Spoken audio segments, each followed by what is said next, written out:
Asdiqa, salam alaikum. Bonjour ou bonsoir les amis. J'espère que vous allez bien.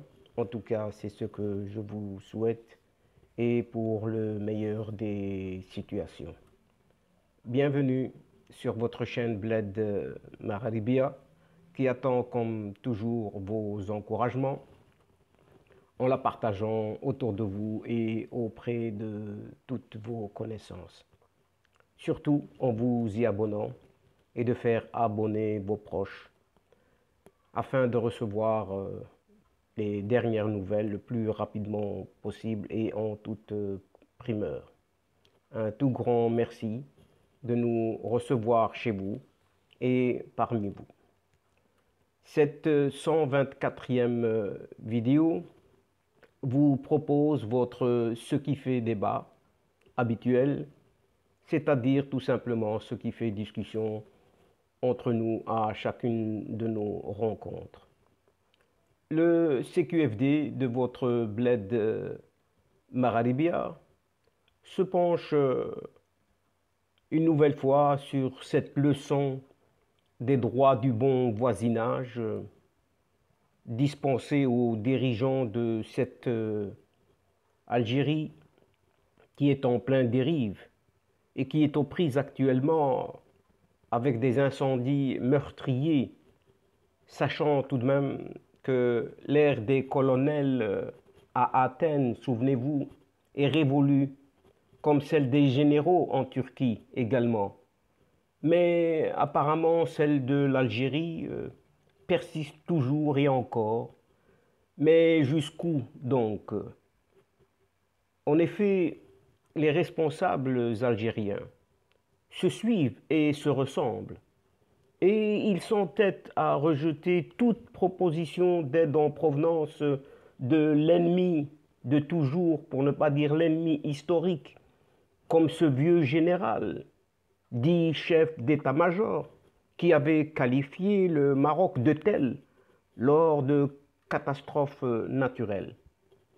Et à cela, il faut signaler que le représentant spécial du secrétaire général de l'ONU pour le Mali était à Alger ces derniers jours et il s'est fait piéger comme un amateur par ce ministre des Affaires étrangères algérien. Le diplomate mauritanien s'est retrouvé chez ce pseudo-chef de l'armée algérienne tout à coup qui regarde obstinément vers le Maroc et rien que le Maroc alors que son pays prend feu, brûle de tous côtés. Sachant que les scientifiques ont dressé un constat clair, net et précis. Les pays du pourtour méditerranéen subissent cet été des canicules à répétition qui sonnent comme un effet sans équivoque du réchauffement de la planète et estiment que ces vagues de chaleur sont appelées à se multiplier, à s'allonger, à s'intensifier. Et ces canicules comportent un risque très élevé d'incendie dans tous ces pays, notamment de l'Afrique du Nord et du sud de l'Europe, comme l'Espagne par exemple, la Grèce ou la Turquie, Portugal.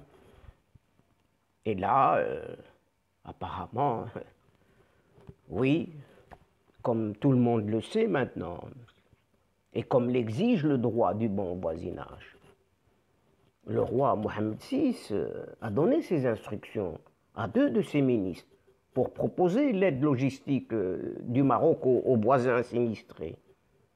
Et dans l'éditorial de son édition du vendredi 13 août, le quotidien L'Akhbar se montre outré par le refus permanent des autorités algériennes de répondre à la main tendue du Maroc, même s'il s'agit de leur venir en aide au moment où ils sont victimes d'un sinistre naturel, meurtrier et de grande ampleur.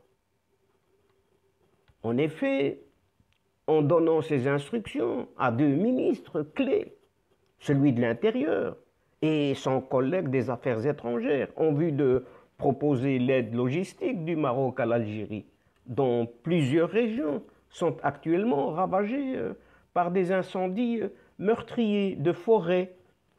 Le roi Mohammed VI a mis en avant le devoir de solidarité humanitaire avec un pays voisin et un peuple frère, qui plus est, qui traverse une passe difficile.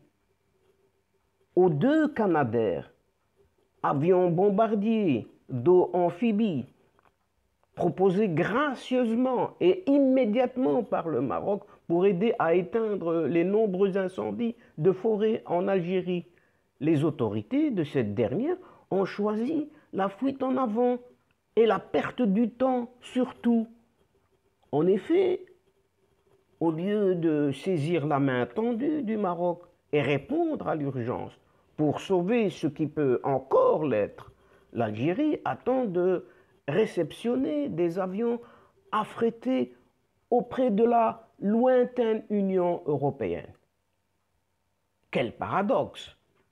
Elle a également accepté les aides proposées par la France et l'Italie.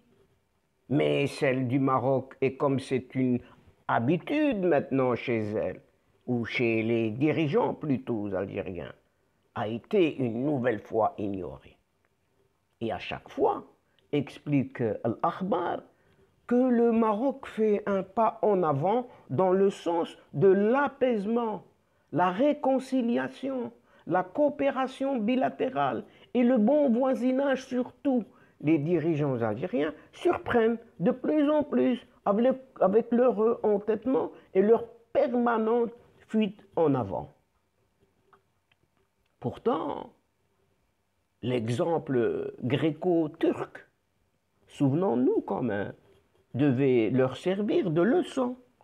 En effet, lors d'un récent séisme et autres feux de forêt dans les deux pays, ses frères ennemis, de l'autre côté du Mare Nostrum, n'ont pas hésité à un seul instant à enterrer leur hache de guerre séculaire pour s'entraider et mutualiser leurs efforts pour venir à bout des sinistres dont ils étaient victimes.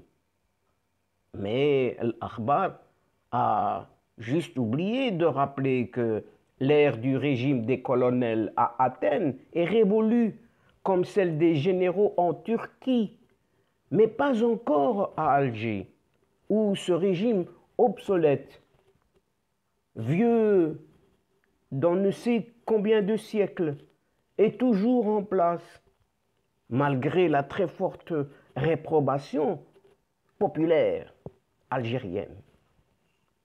Et il est à constater que du séisme d'El Hasnam déjà, au feu de Tizi Ouzou d'aujourd'hui, les rejets par cette Algérie de l'aide du Maroc est constant.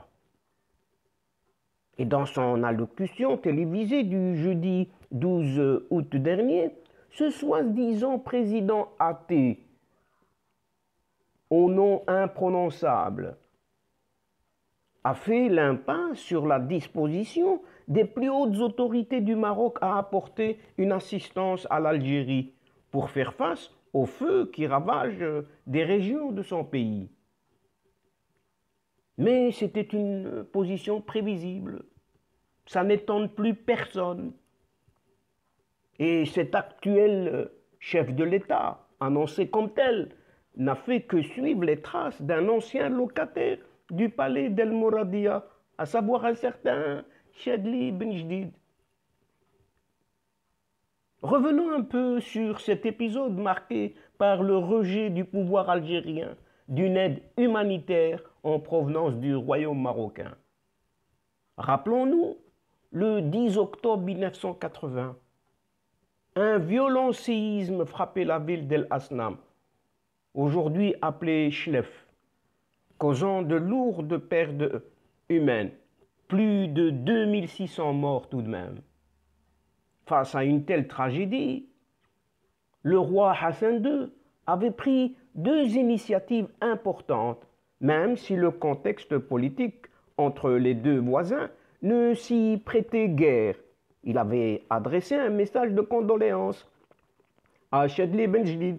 Puis, le 20 octobre, à l'occasion de la fête de Eid al-Adha, il enjoignit aux Marocains de venir en aide aux sinistrés d'El Asna, en leur faisant don de toutes les peaux des moutons sacrifiés à l'occasion, soit environ 3 millions.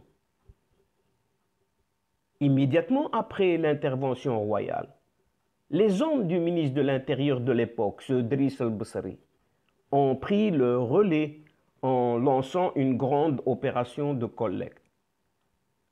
Des camions acheminer ensuite les peaux de moutons vers Oujda en attendant de les offrir aux Algériens.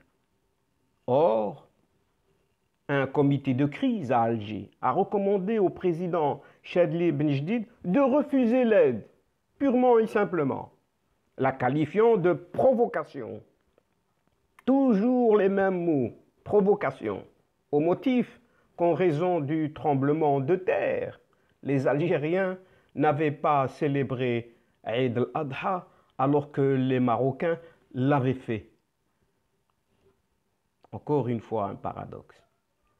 Cette main tendue de Hassan II a été précédée le 10 octobre par une déclaration solennelle de sa part, faite à l'occasion de l'ouverture du Parlement.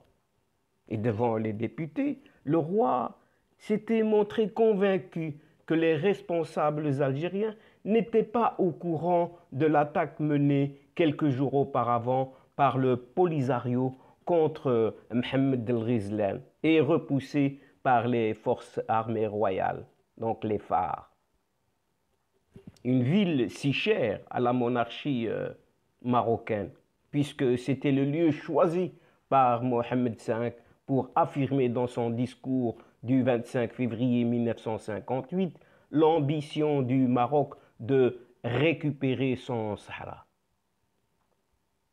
Et de 1980 à 2021, 4 décennies se sont écoulées, mais sans que ne faiblisse la détermination des responsables algériens à rejeter toute offre d'aide marocaine. Le 11 août 2021, et sur instruction du roi Mohamed VI, le Maroc a proposé aux Algériens le déploiement de 2 Canadair afin de porter assistance aux pompiers algériens dans leur lutte contre les flammes. Les frontières fermées, les 2 pays voisins semblent condamnés à rester dos à dos, aux dépens des populations sinistrées, qui pourraient bénéficier de la solidarité maghrébine. Et pendant que cette Algérie brûle, son vieux chef de l'armée pérore contre le Sahara marocain, au lieu de consulter un neurologue ou du moins un psychologue pour solutionner ces fuites infectées. En effet, ce chef d'état-major, enfin on l'appelle ainsi, de l'armée algérienne, ce Saïd Chengriha, a reçu ce jeudi 12 août 2021 le représentant spécial du secrétaire général de l'ONU des Nations Unies pour le Mali, chef de la mission multidimensionnelle des Nations Unies pour la stabilisation au Mali, la MINUSMA, El-Ghassim Ouaine. Ce dernier était l'invité de ce pseudo-ministre des Affaires étrangères, ce Ramtan Lamamra, décidément, parallèlement au ministre malien des Affaires étrangères, Abdoulaye Diop, venu assister à une nouvelle session du comité bilatéral stratégique algéro-malien convoqué par cette Algérie. Et pour rappel, El-Ghassim Ouaine, diplomate mauritanien, a travaillé pendant une vingtaine d'années au sein de l'Union africaine, comme entre autres chargé de la gestion des conflits au sein de la Commission Paix et Sécurité, longtemps chasse gardée de l'Algérie, avant de devenir il y a 5 ans sous-secrétaire général de l'ONU chargé des opérations de maintien de la paix, puis émissaire onusien au Mali depuis mars dernier. Et si la rencontre de mercredi dernier entre le diplomate onusien et le ministre algérien des Affaires étrangères s'inscrit dans l'ordre des choses, puisque l'Algérie est frontalière du Mali, et a une part de responsabilité dans le conflit qui prévaut la réception en grande pompe du chef de la MINUSMA par ce vieux, oui, par ce vieux général Saïd Chengriha. Et dans les locaux même de l'état-major de l'armée algérienne, sans en revanche de forcing à des fins de propagande. En effet, lors de cette entrevue, le chef de l'armée algérienne, entouré des principaux généraux chargés des différents services de renseignement algériens, a prononcé un long discours dont le seul objectif était de s'attaquer une nouvelle fois, comme il en a pris l'habitude au Maroc, en focalisant sur le Sahara marocain, un seul dossier, un dossier qui ne concerne en rien la mission de son invité du jour. Un diplomate devant une assemblée militaire, devant l'émissaire onusien au Mali, ce vieillard de Chengriha a ainsi déclaré, selon des propos rapportés par l'agence presse algérienne, cette APS à la botte de pouvoir. Donc il déclare dans son discours: on ne peut aborder la situation régionale sans évoquer la résurgence du conflit armé au Sahara occidental, à l'issue de la violation par le Maroc des accords de cessez-le-feu instaurés en 1991, et ce, suite à l'agression de manifestants civils sahraouis le 13 novembre 2020 par les forces armées royales au sud des territoires, il a dit, occupés au niveau de la zone tampon d'El Guergueret. Il a aussi accusé l'ONU, les Nations Unies et le Conseil de sécurité de passivité et d'entretenir l'impasse en tardant à désigner un émissaire pour le Sahara, encourageant ainsi la reprise des hostilités, une fiction entretenue par l'agence officielle algérienne depuis maintenant 10 mois et qui n'intéresse absolument personne. Et ce Chengriha, décidément, de pérorer de nouveau, comme vous le savez, le Sahara occidental, dans ses paroles, qui est la dernière colonie en Afrique dont le peuple aspire à s'exprimer librement sur son autodétermination, a maintes fois fait valoir que les agissements de l'occupant visant à annexer par la force les territoires sahraouis et à évacuer la notion de l'observation des droits de l'homme dans les territoires occupés sont contraires à la Charte des Nations Unies et à l'acte constitutif de l'Union africaine dont la République sahraouie démocratique est un membre fondateur.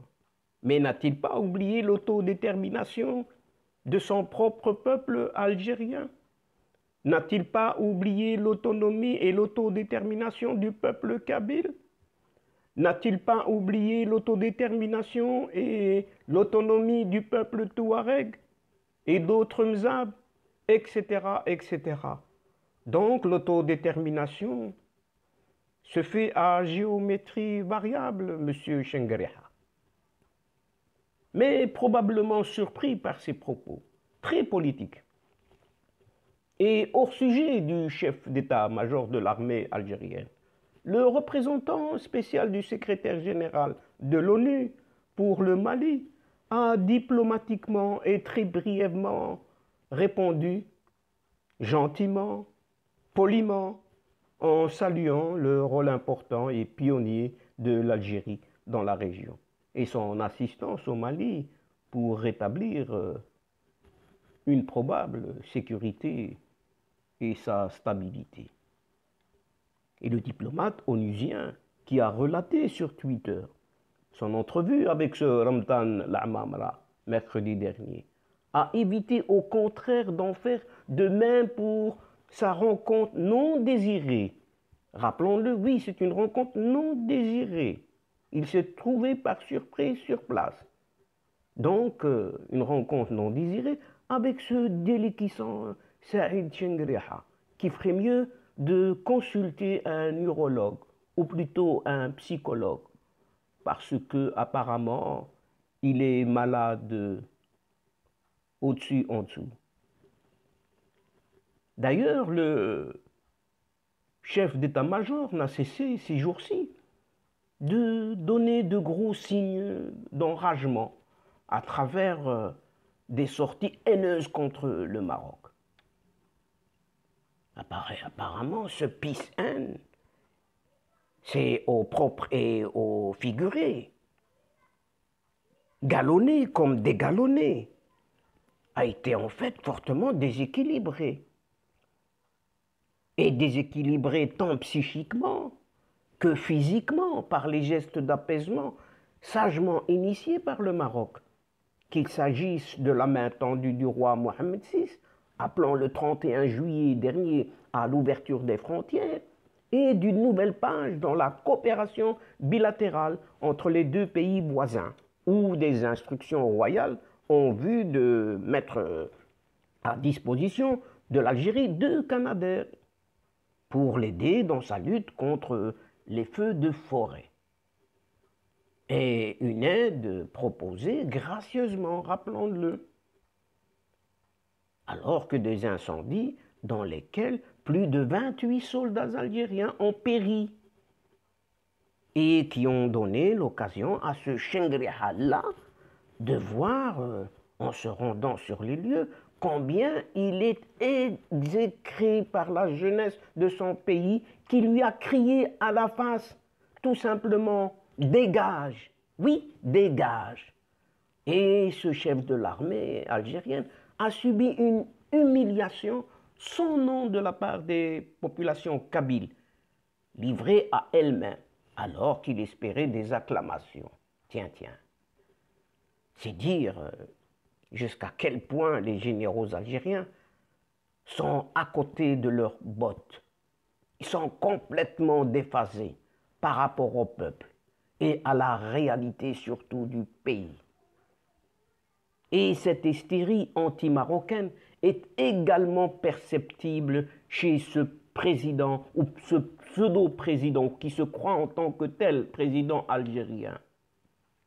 Après sa folle prétention de dimanche dernier, où il a feint vouloir jouer aux bons offices entre le Maroc et la prétendue RASD, cet athée, oui, cet athée, dans un discours prononcé jeudi soir, a cité l'arrivée prochaine en Algérie d'aides d'urgence en provenance, écoutez bien, de France, d'Espagne et de Suisse, sans faire la moindre allusion au Canadair proposé par le Maroc voisin tout proche.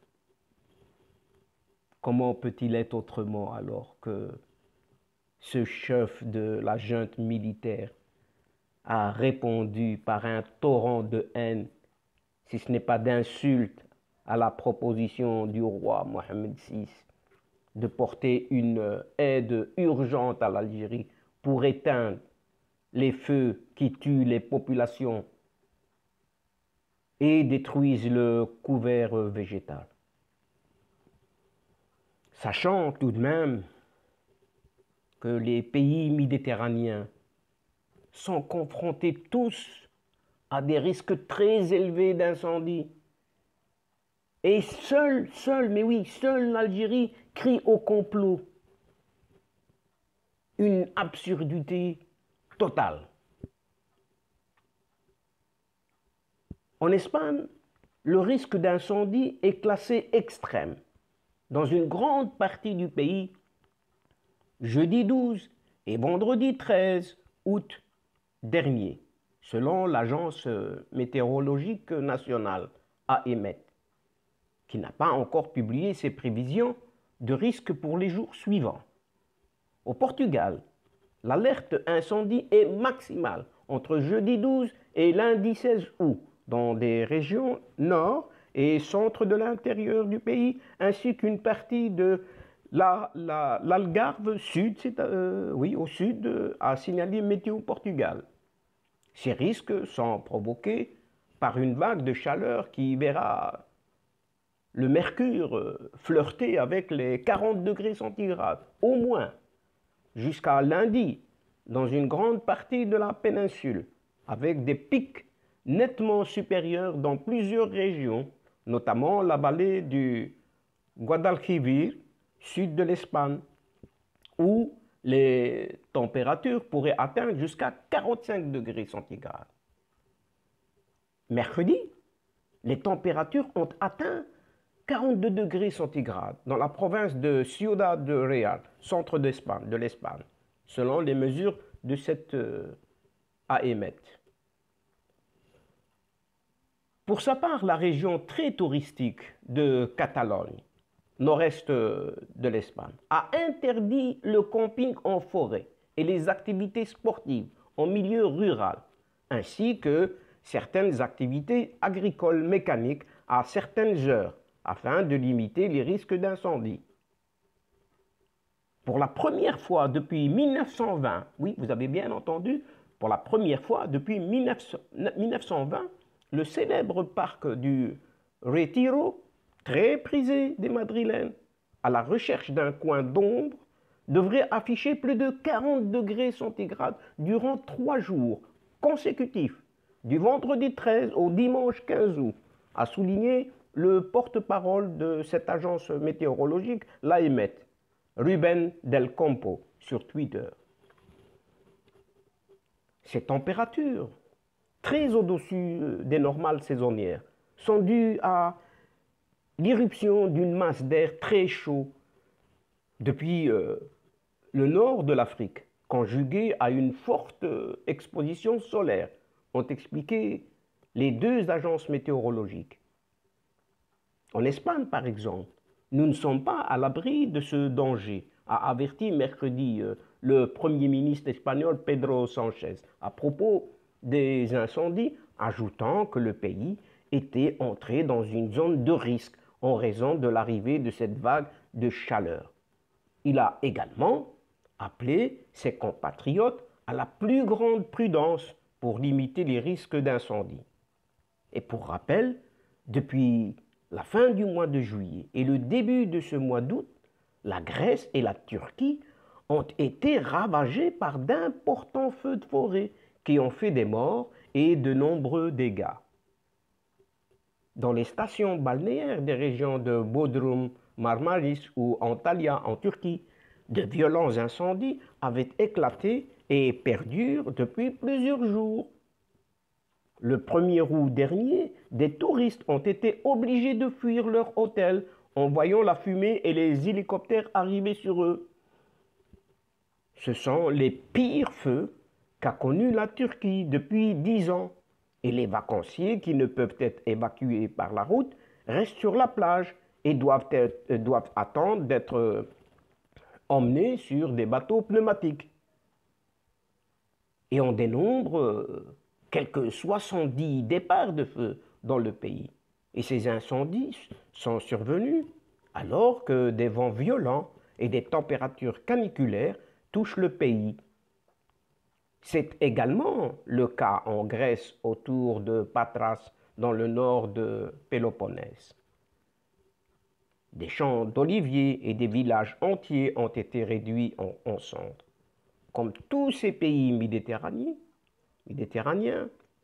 l'Algérie est confrontée à ce risque élevé d'incendie. Mais les autorités algériennes refusent de faire preuve de prévoyance et d'anticipation. Elles préfèrent la polémique tout simplement et la manipulation politique, comme d'habitude. Ça ne change, il n'y a rien qui change. Et l'Algérie est pratiquement le seul pays méditerranéen qui invoque la thèse des complots politiques pour expliquer ces incendies de forêt. Et ce jeudi 12 août dernier, ce pseudo-président algérien s'est hâté à prononcer un discours officiel à l'encontre de la réalité lequel il accuse gravement deux mouvements terroristes d'exploiter ces incendies. Par rapport à tout ce qui vient d'être dit et prouvé dans d'autres pays voisins, la thèse est tout autre.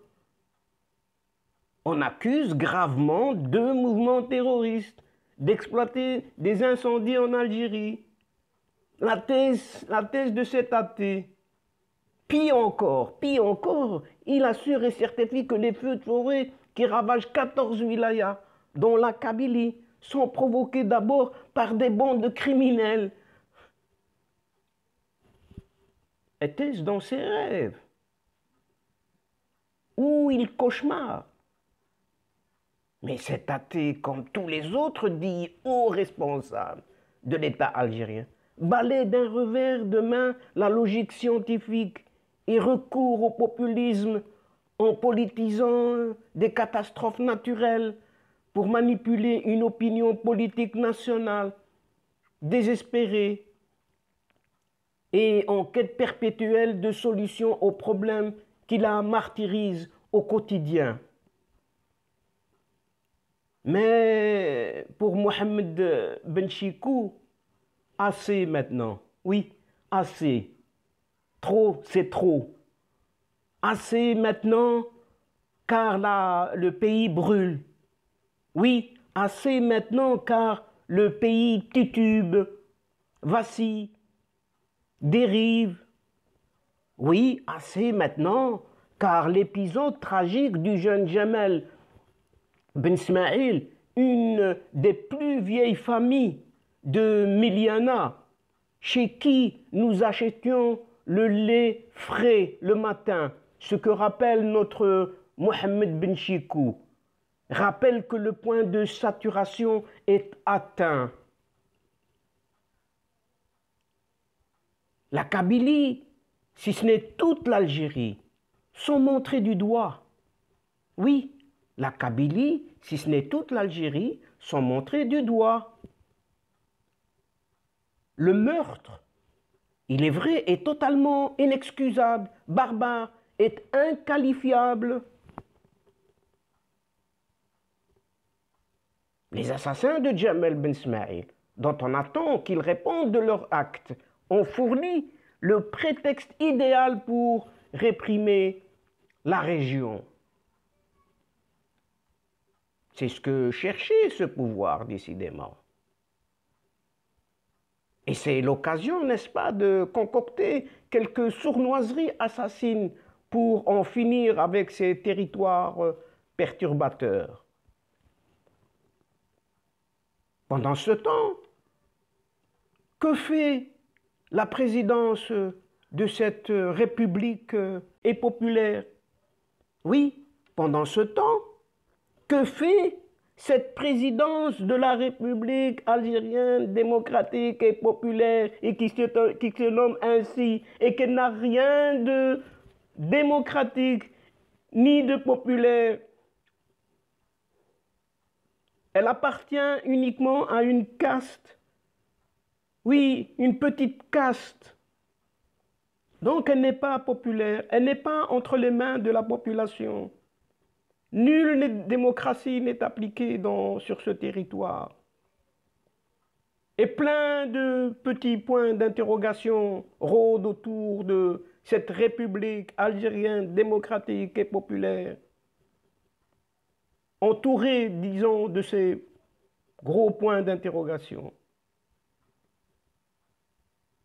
Parce qu'elle organise des pitreries, des rencontres guignolesques avec des pseudo-journalistes qui gazouillent devant le regard des Algériens et des Algériennes désabusés, offrant au monde le spectacle affligeant d'une république bananière minaudière où l'on joue à faire les charlots devant la télévision, devant le public, des clowns quoi, à défaut d'édifier une nation moderne. Oui, oui, le pouvoir algérien, si l'on peut l'appeler ainsi, n'était préparé à rien. Oui, Ils n'étaient préparés à rien, mais absolument rien. Pas de respirateur pour les personnes contaminées. Et quand on a vu mourir en masse des personnes, des citoyens, pas de dispositif contre les incendies, pas de nécessités les plus vitales pour les gens du pays, aucune organisation pour la distribution d'eau. Et la liste est non exhaustive puisqu'elle est très très lente. Et on peut en citer avec point, point d'exclamation, point de suspension, etc., etc., etc. Mais cela, rien que cela, le pouvoir issu de la comédie électorale du 12 décembre 2019, où on a placé, on a désigné cet athée et auquel on avait cru subtil d'ajouter en juin 2021 une cohorte d'heureux bouffons, de menteurs, chargés, eux, d'occuper la galerie, enfin, oui, le Parlement, élu par personne interposée, et parmi lesquels on compte ce que la politique des copains, des coquins, des malsains a créé le pire du pire. C'est avec cette escadrille de simplets, ahuris, de fripons, de crétins abrutis, attendant leur heure, que cet athée entend édifier une nouvelle Algérie, moderne, dite moderne, et solutionner les incommensurables problèmes qui se dressent devant ce pays, ce beau pays. Pareille inconscience n'aurait pas soulevé tant d'inquiétudes si elle n'aggravait l'irresponsabilité du pouvoir et surtout sa démission totale. Le jeune Jamel Ben Smaïl n'aurait jamais été arraché les mains de la police si cette dernière avait conservé la respectabilité rattachée aux institutions de l'État. Oui, institutions de l'État, si respectueuses, mais ce n'est pas le cas. Mais l'État est absent. Oui, absent comme il ne l'a jamais été, absent au point d'être affolé devant la pandémie, puis devant les feux de forêt. Affolé et impuissant parce que justement dirigé par des abrutis spécialisés en la matière, tout simplement. Sans la mobilisation des enfants de ce pays, de ce beau pays, de ces travailleurs de la santé, ceux-là que ce crétin de Zerhouni faisait tabasser joyeusement dans les rues d'Alger, du mouvement associatif national et international, sans le concours bénévole et soutenu, le bilan des pertes humaines aurait approché l'impensable. Oui, aurait approché l'impensable. Oui, les Algériens et les Algériennes ont pallié à la faiblesse de leur État. Oui, les Algériens, on peut le dire fièrement, ont pallié à cette faiblesse de l'État. Et voilà, un pouvoir dit élu démocratiquement, un pouvoir reflétant la volonté du peuple, se serait appuyé sur cette richesse humaine pour sortir l'Algérie de l'ornière. Mais non, depuis 3 ans, le régime algérien a multiplié les attaques à l'encontre de ces hommes et de ces femmes qu'on avait vus secourir, réconforter, organiser la solidarité. Mais le plus grand tort de cet athée et de son entourage est de vouloir faire comme si. Oui, faire comme si de rien n'était. Leur plus grand crime est de faire payer à des innocents le prix de plus en plus élevé de leur obstination à s'accrocher coûte que coûte au pouvoir. Mais l'Algérie ne peut plus supporter une telle gouvernance. Alors, assez, oui, assez. Parce que ce pays n'en peut plus. Oui, assez, assez, c'est fini. Trop, c'est trop. Ce pays n'en peut plus. Et chaque jour que cette coterie passera à la tête de ce pays, le rapprochera, oui, oui, chers amis, davantage encore de l'Apocalypse, si ce n'est déjà le cas. Et donc, chers amis, c'est ici que prend fin la présente séquence d'aujourd'hui, en prenant congé de vous, tout en félicitant chaleureusement et en remerciant vraiment, mais vivement, toutes les courageuses personnes qui combattent ces incendies, tout en confrontant sans crainte la répression de ce régime, en tout cas de ce pouvoir de mercenaires militaro-mafieux, occupant de force, rappelons-le, oui, occupant de force ce beau pays. Néanmoins, nous espérons tout de même vous retrouver très bientôt, avec un immense plaisir, comme d'habitude, au travers de votre Ce qui fait débat, ou tout simplement ce qui fait discussion entre nous et à chacune de nos entrevues. Un tout grand merci pour votre confiance, un merci pour votre fidélité, encore un merci pour votre patience, mais surtout un grand merci pour votre participation, de nous écouter jusqu'au bout et d'aller jusqu'au bout de vos séquences vidéo. Mais néanmoins, ne nous oubliez pas, en nous aidant mutuellement, d'aider votre chaîne Bled Maralibia, en vous y abonnant, en faisant abonner vos proches, vos connaissances, partout où vous êtes, afin d'être informé très rapidement et recevoir les nouvelles en toute primeur, des nouvelles de votre chaîne comme d'habitude. Mais pour ma part, je vous dis au revoir les amis. Al-Asdiqa, salam alaykum wa rahmatullahi ta'ala wa barakatuh. À la prochaine fois et à bientôt. إلى اللقاء في حصة أخرى إن شاء الله. مع السلامة.